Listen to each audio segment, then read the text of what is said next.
Só podemos iniciar? Pode iniciar, Dada. Gente, namaskar, bom dia, bom dia, bom dia. Namaskar. Vamos conversar um pouquinho e dialogar, espero, sobre a transição planetária em curso. O que se chama, o que é essa visão de transição planetária? Né? O que se chama isso? A vida nesse universo é sistáltico, né? Sempre vem frequências de ondas, né? Aí a onda sobe, ela chega no apogeu, desce, chega no ponto minimal, de novo ganha momentum e continua, né? É o movimento do coração que pulsa, é pulsativo, né? O movimento das células são pulsativo. Movimento de todas as coisas que existem, né? O Einstein chegou a conhecer a visão que, na verdade, o mundo é nada mais que uma vibração, várias vibrações juntas, né? E quando algo é denso e sólido, é porque há muitas vibrações que se juntaram para formar essa densidade, né? Essa é a ciência das ondas. Qualquer lugar que você olha, que você sente, tudo pertence a ondas. E quando você fala de ondas, vão falar de som, vão falar de cores. Por essa razão que os seres humanos, por ser identificados pela sua onda, por ser identificado pela sua cor, por ser identificado pela onda que ele carrega, né? Dessa forma podemos ver assim o ser humano. E assim o universo. E o planeta, como uma entidade com processo evolutivo, passa alguns ciclos. Os grandes ciclos são de 3.500 anos. Desde a chegada de Shiva, 3.500 anos depois veio o Krishna, 3.500 anos depois estamos nesse momento. Todo esse tempo, a configuração planetária dos planetas ao redor do nosso planeta eram similares, né? Então, nesse momento, temos uma configuração que mostra esse tempo de grandes mudanças. Além da configuração planetária, temos também mudança de tempo, mudança de psicologia, mudança de jeito de ser. E sempre atrás dessa mudança houve grandes personalidades, grandes seres que empurraram esse movimento, né? Na época de Shiva fez o que ele tinha que fazer, né? Uma época bem infantil na fase da civilização planetária. No tempo de Krishna era um tempo muito melhor, né? Esse tempo aqui é um tempo onde estamos saindo do Kali Yuga, daquela idade da ignorância, do materialismo, do hedonismo, do antivalores, né? De confusão psíquicas, né? Confusão intelectuais, né? Estamos agora entrando numa era de luz, de conhecimento, de amor, de fraternidade, né?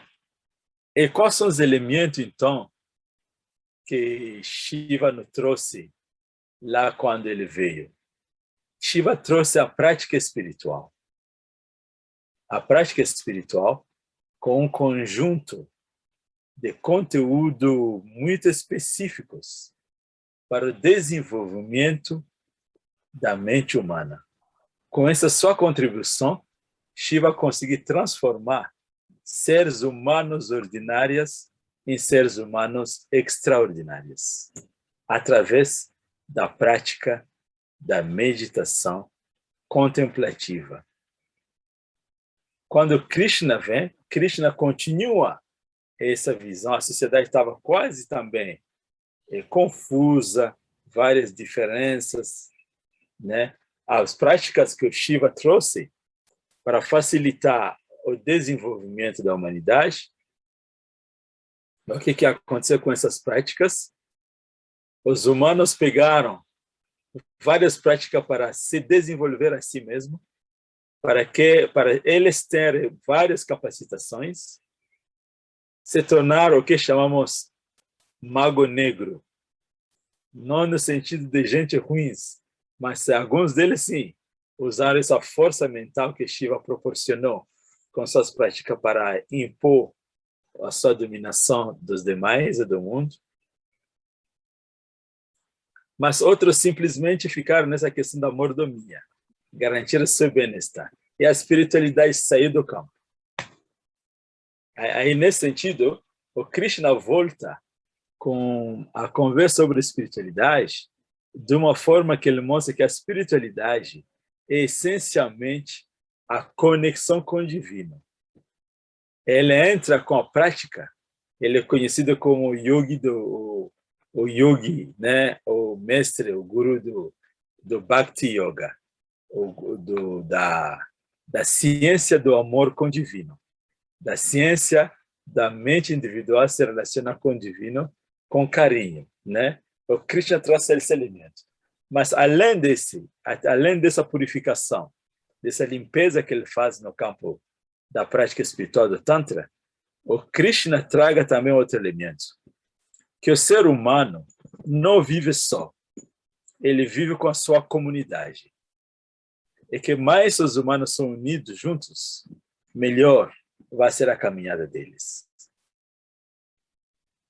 E hoje estamos uma vez mais se encarando nesse fim do Kali Yuga, uma situação bastante desafiante no campo da cultura humana, no campo da economia humana, no campo do meio ambiente, até questionamentos muito grandes e difíceis no campo da abordagem espiritual.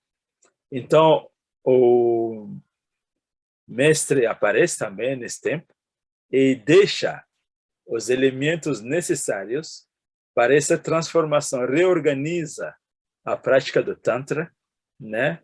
Reorganiza a compreensão social, o link entre espiritualidade e matéria, o link entre espiritualidade psico-mental, emocional e espiritualidade, para o ser humano ter domínio das três facetas da vida dele. Vida material, precisando existir.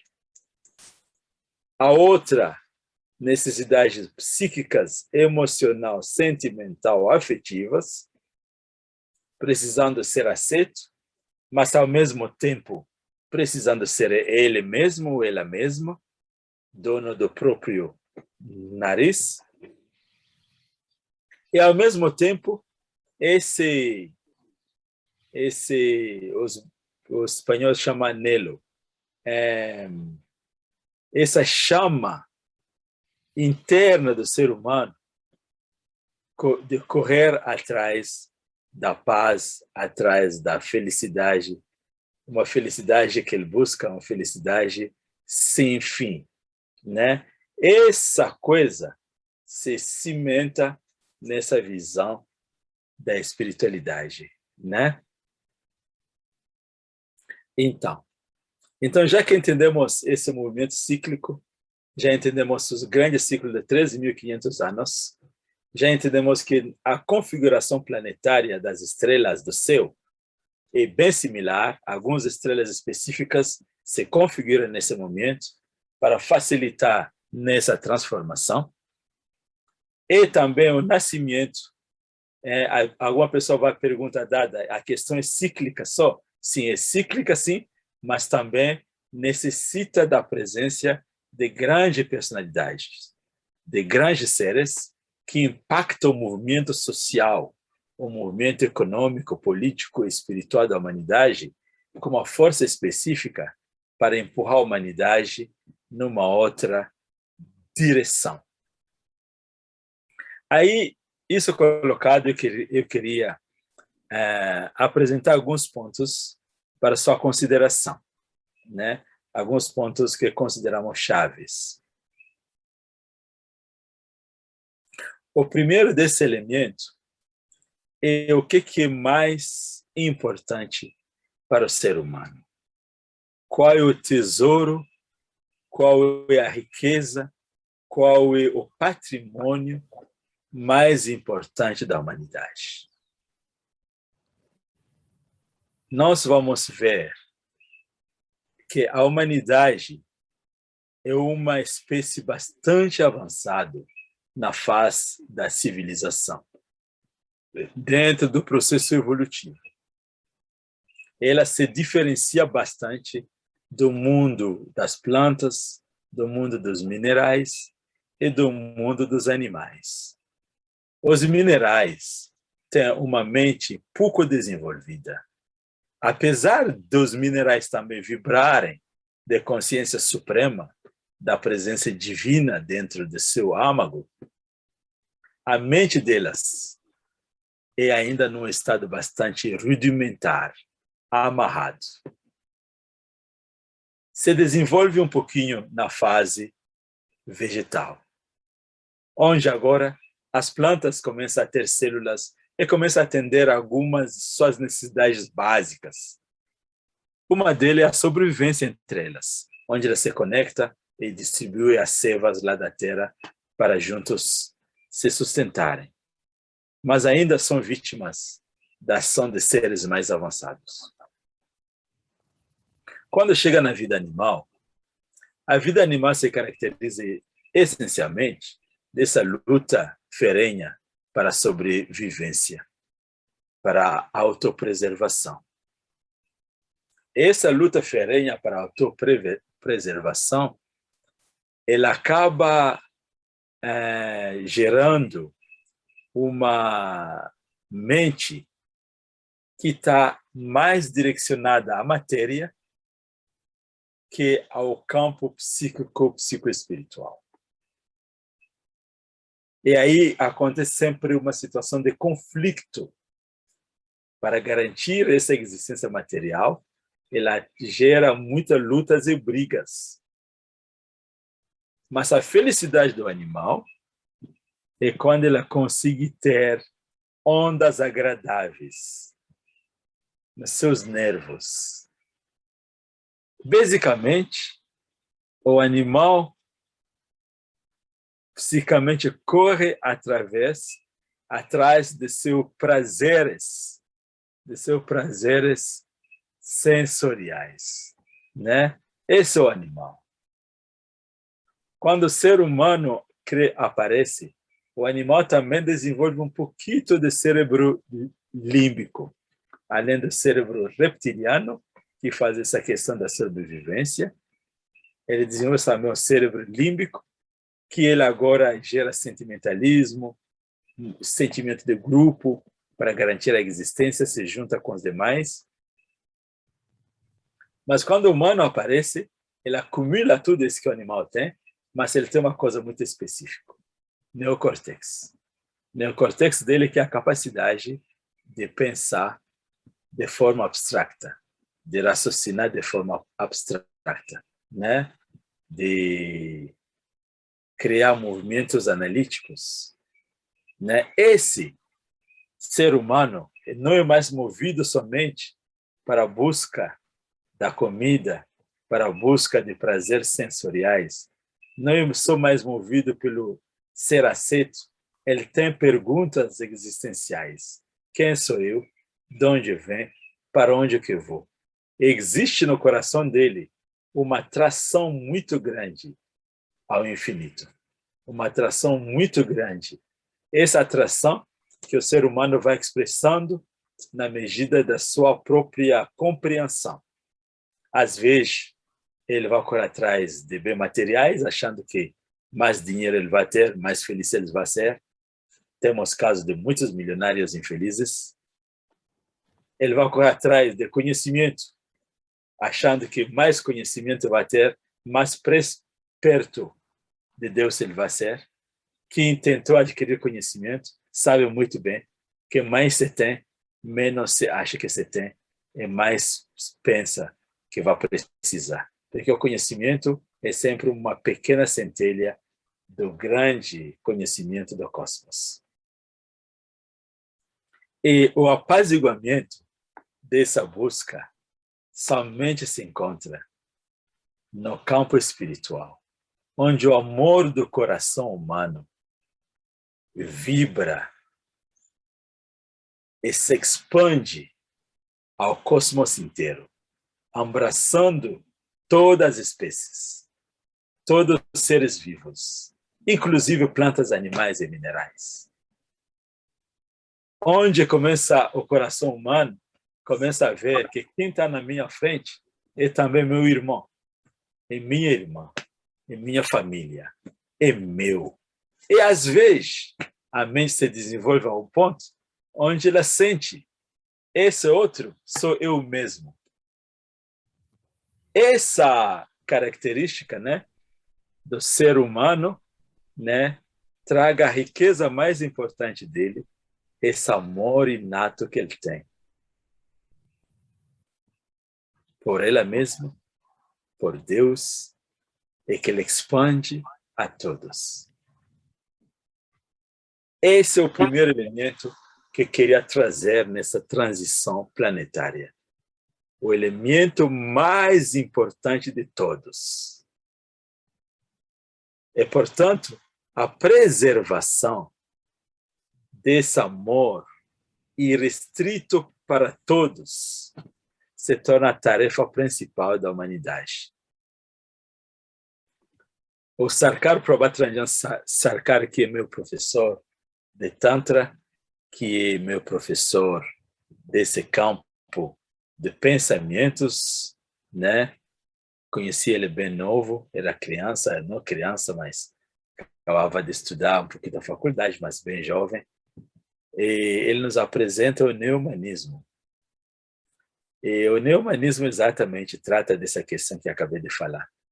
É expandir o amor do coração humano ao universo inteiro. Ele diz que não tem problema nessa fase da Terra que não se resolverá pela presença do amor no coração. As dificuldades que o planeta passa hoje, inclusive a destruição do meio ambiente, é porque nós não temos sensibilidade perante as árvores, perante as plantas. Pensamos que são inúteis. Pensamos que estão lá para servir nosso enriquecimento e construir nossas casas. E não cuidamos de criar uma situação apropriada para eles. Por ano, matamos 70 bilhões de animais. Esses 70 bilhões de animais que acabam nos nossos pratos, né, para satisfazer nossos paladares, também nós estamos muito, não se voluntaria para ser assassinados. Mas nós outros sentimos que os animais existem para atender a nossa barriga. Né? Vocês que têm gatos e cachorro em casa, vocês sabem muito bem que esses seres não são para isso, não. Eles têm uma vida deles, eles têm sentimentos, eles têm alegrias, e para algumas pessoas, geralmente os idosos, né, quando as pessoas ficam idosas, as crianças já pularam do ninho, estão sozinhos, esses animais acabam sendo os melhores companheiros que as pessoas têm, né?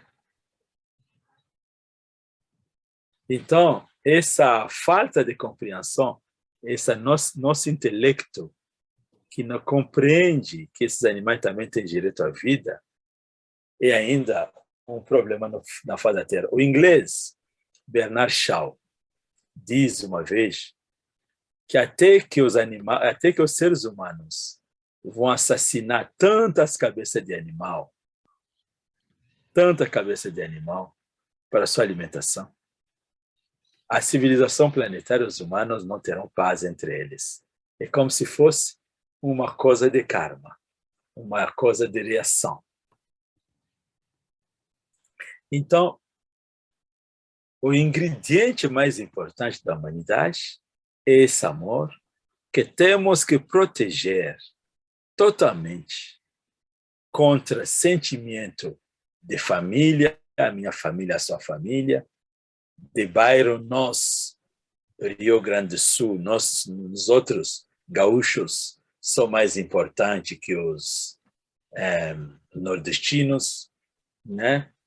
Nos outros brasileiros são mais importantes que os argentinos, nós somos melhor, aliás, nossa bola sempre vai no gol, a bola dos argentinos sempre vai na trave, né? Esse sentimento assim, baseado no lugar onde alguém nasceu, sentimento de grupo, a minha tribo, meu povo, a minha raça, o povo da minha raça, né? No Brasil, assistimos a uma injustiça muito grande contra os índios. Um povo humilde e simples que você não encontra nunca nos movimentos social, político grande da sociedade brasileira. Temos que resolver isso.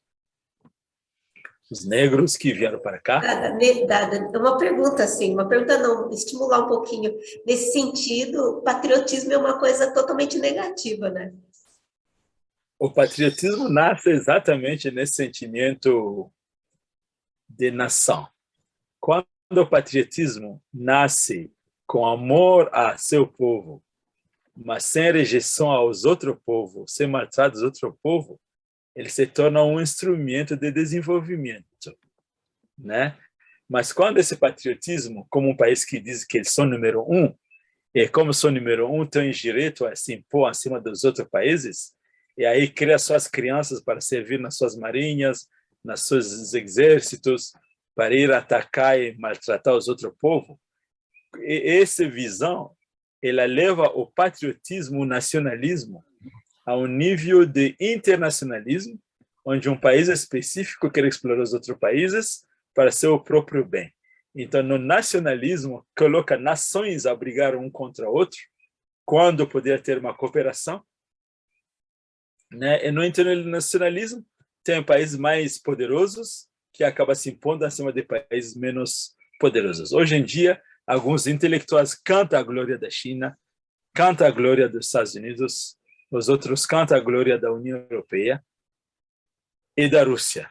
Aí você tem 4 polos de poder no mundo: o poder europeu, o poder americano, o poder russo e chinês.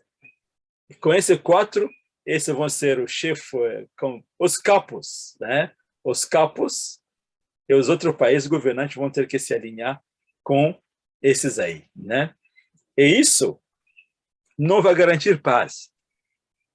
Porque o que precisamos garantir a paz é quando permitiremos que cada ser humano que nasce nesse planeta tenha todas as suas necessidades materiais, oportunidade de crescer no campo intelectual, sentimental, psíquico, e também a oportunidade de se desenvolver no campo espiritual.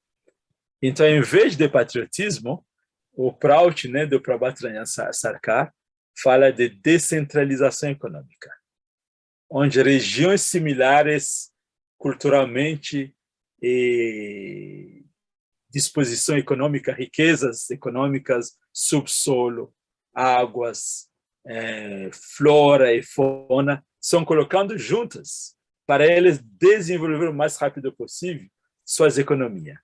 Já que você fez essa pergunta, já vou aproveitar e dizer que um dos ingredientes importantes nessa busca, quando falei que o amor era importante, a consequência do amor, tanto para Deus, quanto para os demais seres dentro dos quais Deus pulsa. Aí algumas pessoas acham, não sei, erroneamente vou dizer, que Deus, não encontramos Deus nas plantas, nos animais, por isso que tem que comer. Isso é bastante equivocado pensar assim. Porque para a escravidão ter lugar, né, as pessoas pensaram, ou foi dito, que os negros eram animais, que eles não tinham Deus no coração, e, portanto, poderia escravizá-lo e vendê-lo. Então, para atender os interesses egoístas dos seres humanos, se declara que alguma coisa não tem Deus. Mas isto vai totalmente, diretamente em contradição com a visão de um Deus omnipresente. Se ele é omnipresente, não pode ter áreas onde ele não existe.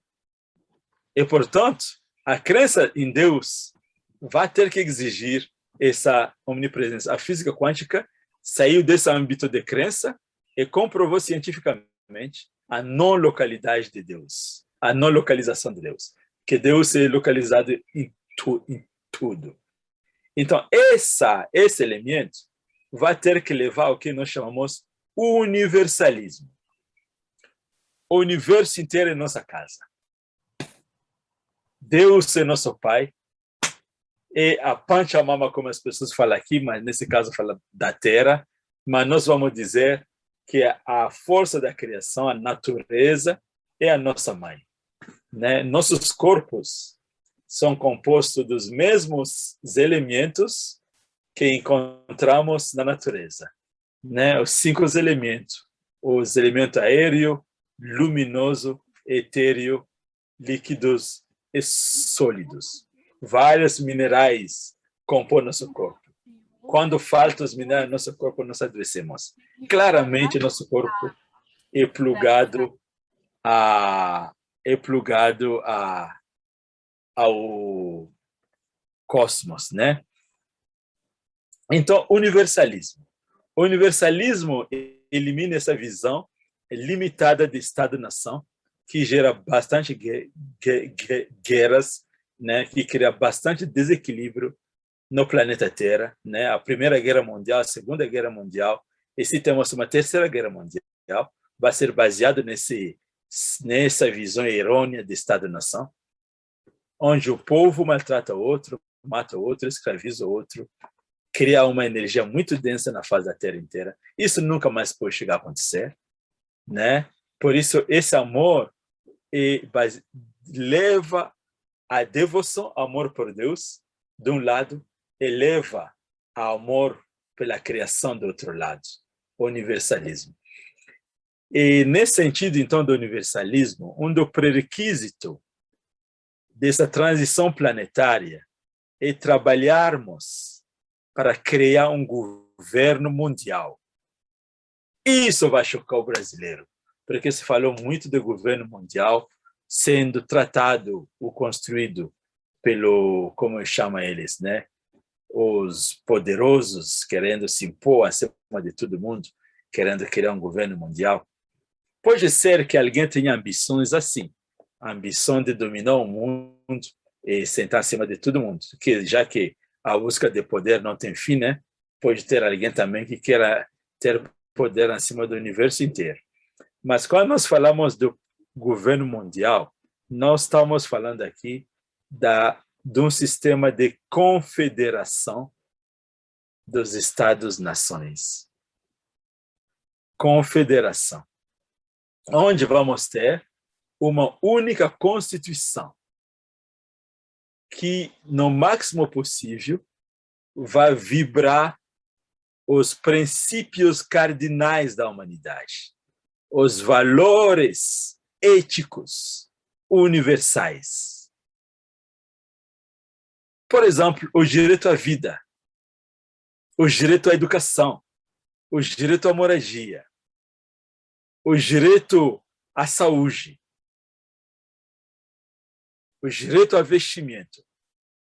Esses são princípios que vão ter que estar na Constituição planetária. Outros direitos aqui, eu tenho certeza, estamos tratando de muitas pessoas que já entraram em contato com yoga, né? Então, nós vamos falar também dos princípios cardinais universais, como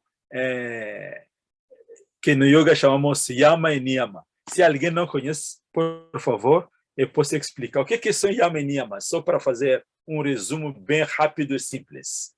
Os Yama é um número de princípios que conduz a minha vida em relação aos outros, meu relacionamento com os demais. É um controle que eu tenho que ter quando eu me relaciono com outras pessoas. Eu não tenho a liberdade de fazer qualquer coisa com os demais. Esse é Yama. E Niyama são os princípios que guiam a minha própria vida. É como Jesus diz, não é o que sai que suja o ser humano, não é o que entra que suja o ser humano, mas o que sai que suja. Então, a visão de se trabalhar internamente para poder produzir flores para os demais se torna uma coisa muito, muito importante. Então, essa Constituição global vai ter que ser aceita. Quando falamos de confederação, estamos falando não vai ter um país mais importante que os outros. Essa visão que alguns intelectuais estão celebrando, que a China está ficando no poder, vai contrabalançar os Estados Unidos, e aí a Europa, aí a Rússia, esses quatro juntos, como ele chama isso? Ele chama isso de polos multipolares, né? Multipolaridade, polos de poderes múltiplos no planeta. Mas nesse polo, alguns vão ser escravos dos Estados Unidos, outros vão ser escravos da China, outros países vão ser escravos da União Europeia, outros países vão ser escravos da Rússia. Em qual forma? Isso é positivo. O Sarkar diz que na busca do bem-estar de todos os povos, esse é um outro ponto nesse campo do universalismo. Na busca do bem-estar dos povos, vamos ter que garantir que cada região tem oportunidade de se desenvolver adequadamente no campo físico, no campo psíquico e no campo espiritual. E como o problema do planeta ter sempre essa ingerência, exploração externa que entra, né?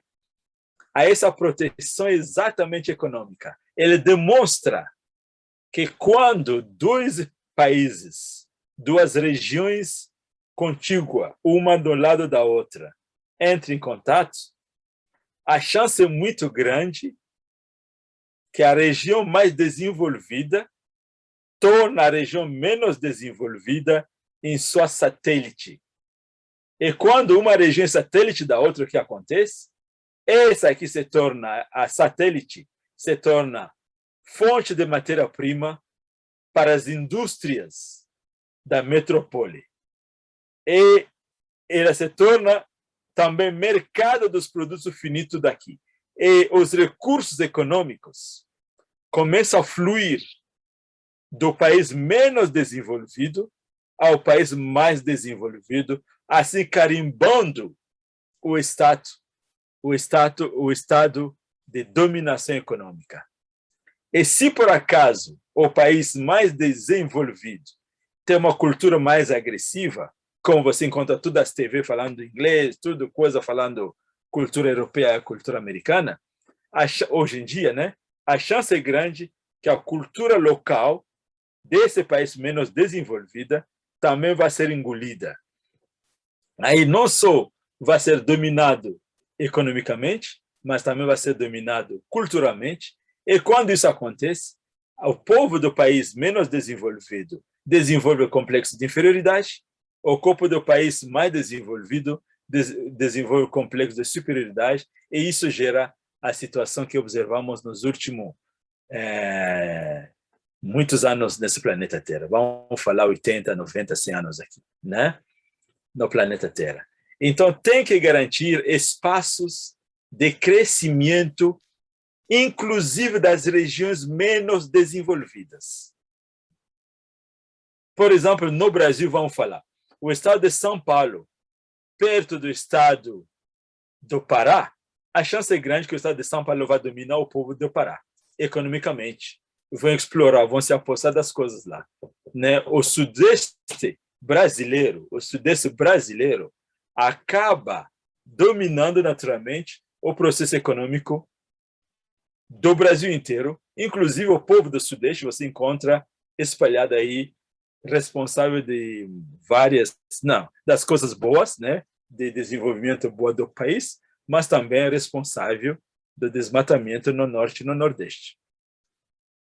Então vocês entendem que não é só uma questão econômica, e tem esses dois lados, a questão econômica e cultural. Então, região menos desenvolvida. Então, dentro dessa visão de confederação planetária, a Constituição é a mesma para todos. Os direitos dos humanos em qualquer lugar é a mesma. Nos Estados Unidos, como na França, como na África, como na Amazônia, como lá no Sul, lá nos Maoris da Nova Zelândia, mesma lei. Esse é de um lado.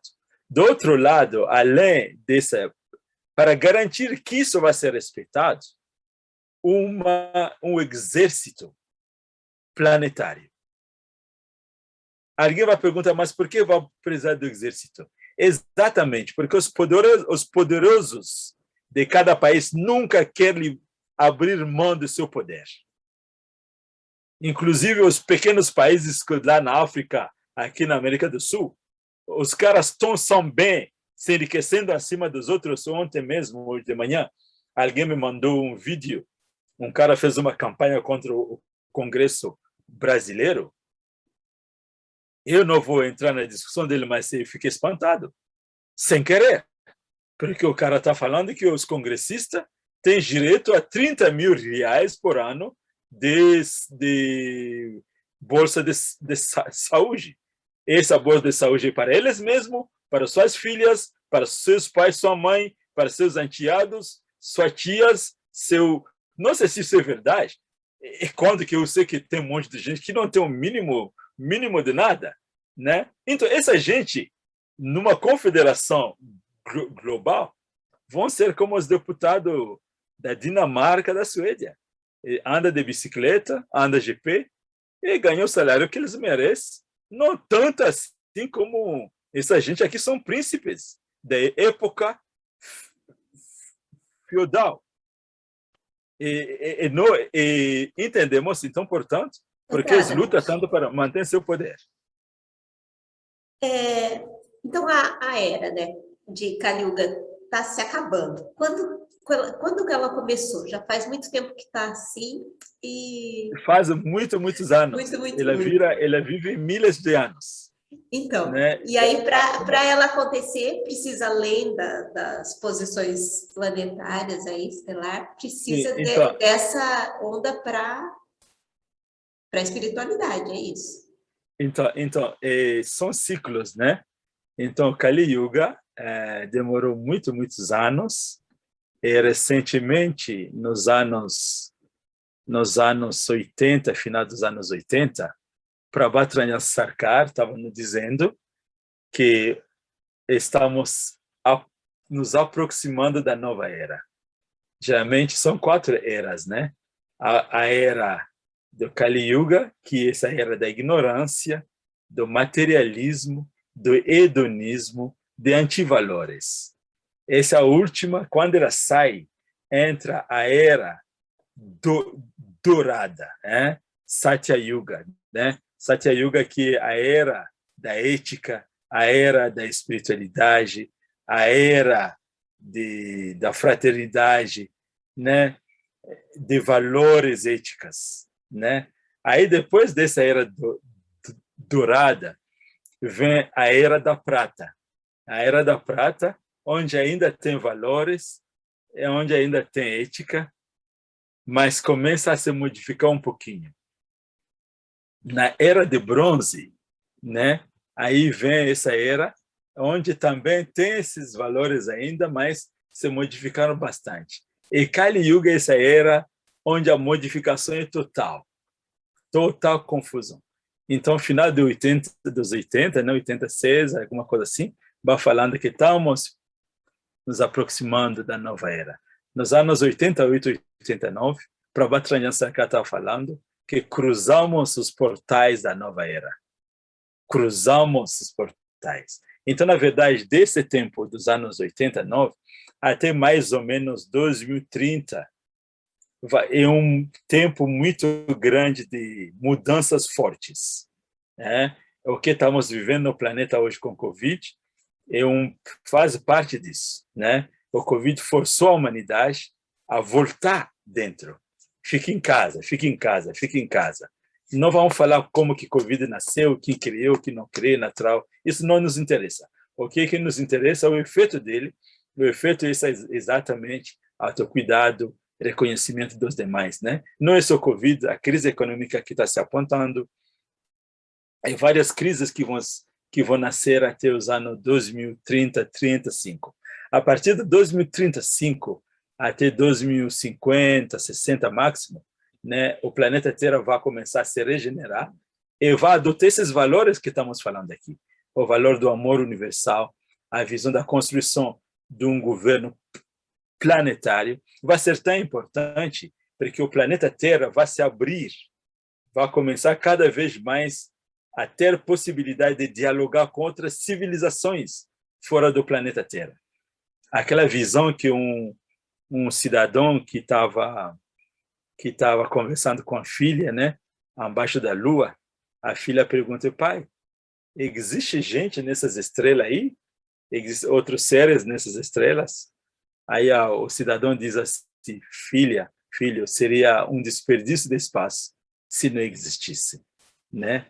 Hoje em dia estamos muito cientes que nós somos os únicos seres cientes nesse universo. Então, pouco nós somos os mais avançados. Nós somos nesse quadrão da humanidade, um dos que hoje estamos passando no momento que algumas pessoas chamam de regeneração, no momento onde vamos agora nascer, sair dessa vida do animal que eu falei lá no início, egoísta, que quer matar o outro para sobreviver, ao nível onde temos o sentimento que a minha vida depende do outro, que a natureza não é meu inimigo, é minha casa, é nossa casa, é nosso corpo, nasceram dessa terra. É como os índios falavam há alguns anos atrás, o índio Sioux que falou, né? Que nós vemos da terra, nós pertencemos à terra. Como podemos ser dono da terra? Aí, como vamos utilizar a terra agora? Vai ser para criar sustentabilidade. Sustentabilidade para nossa gente, para o povo planetário e, quem sabe, para os outros povos que viram nos visitar, com quais vamos manter relações fraternas, né? E, claro, o exército planetário, como eu falei também, que vamos ter um exército mundial. O trabalho dele é para garantir a paz no planeta Terra, assegurar que não vai ter chefões em algum lugar para cá, para lá, que vão gerar um monte de problema para a humanidade, mas também para proteger o planeta Terra contra ataques externos, né? Não dá para... A Annelise está participando aqui, ela pôs assim, como é interessante que essa explicação converge com a visão do espiritismo kardecista, que estamos em uma era de transição planetária e que a hora de mudar é agora. Com certeza, com certeza. E o elemento dessa mudança principal, como eu falei, o tesouro mais importante, nós temos que acordar isso, é o amor inato do coração humano, que temos que proteger contra qualquer tipo de dominação, de bifurcação, porque esse amor, quando tem, aí podemos desenvolver racionalidade. O que vamos comer, como vamos construir nossas casas, sempre cuidando que não atrapalhamos a ninguém, e cuidando que tudo se mantenha em harmonia, né? Aí a nossa racionalidade vai se desenvolver de tal forma que nós vamos entender que a minha existência é importante, mas a existência dos demais também é importante. Então, as práticas econômicas e políticas vão ser guiadas pela essa compreensão. E a espiritualidade, a prática, de um lado interno da espiritualidade, não é mais pedir Deus, dê-me aquilo, dê-me aquilo, dê-me aquilo. Está tudo bem. Se continuamos como crianças, podemos pedir Deus, Deus vai dar.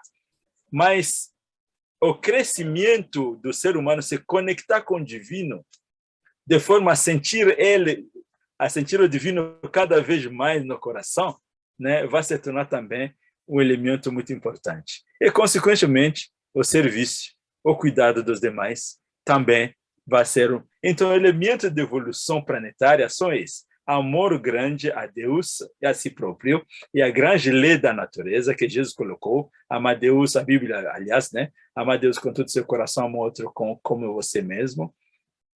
Com esses dois, vem a necessidade de preservar a vida onde que seja que ela existe, né? Cuidar de não atrapalhar a vida, né? E agora a organização social, econômica, política, que vai ter que ser feita para garantir isso. porque a noção do amor é muito bom, só que essa noção de amor não se sustenta sem racionalidade, sem estruturas econômicas que garantem crescimento apropriado. Então, para Prabhat Sarkar trouxe um elemento muito importante que ele chamou do crowd. Dada, vai finalizando, tá bom? Porque a gente vai manter assim bem pontual a programação e... Agora, e quanto tempo que eu tenho mais? Mais nada, só uma conclusão. Eu não acredito. Eu não acredito. A Soma Devi acabou de chegar, agora eu entendi. Então, gente, o que eu queria colocar? A transição planetária é uma realidade. Ela vai depender do nosso cuidado amoroso com os demais, né? Esse é um ponto muito importante. E o planeta vai ter essa constituição mundial, vai ter esse exército para garantir paz no planeta, mas também para nos preservar contra possíveis ataques externos, né?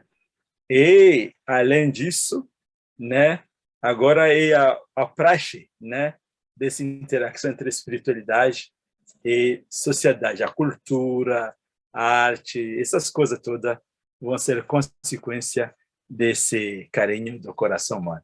Então, gente, muito, muito agradecido, né, por todos. Namaskar, namaskar.